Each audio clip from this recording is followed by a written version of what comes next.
Sân của quấy là đồ bàn mùi này.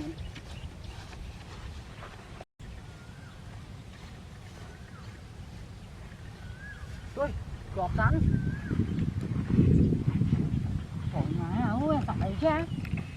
Trời má. Đặt một thảm mo lắm. Mà muốn chọt bàn mũi bắt à. Trời má sạt ấy thùng nó quá. Bọc thì đại phước trướng nó quá. Bọc vô mơ mới ha. Sạt. Vừa chỉnh nó sạt ấy cái đó quá. Bào thùng biết là sạt nha. Trời má chạy chạy chứ. Ô thọt à sạt đi ơi mỏ à. Ô à ra ơi sạt đi. À mò đã mò đồng này ai giống ấy.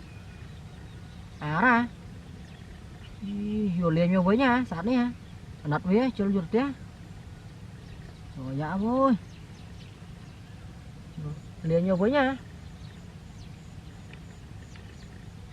Cùng tôi thúng biết à. Vừa liền với nhau ơi à. Nặt với cùng tôi làm chai đồ hộp neo với nhá. Rồi nhớ. Nhà ngõ ta ai nhảy. Cũng ai. Cậu ai.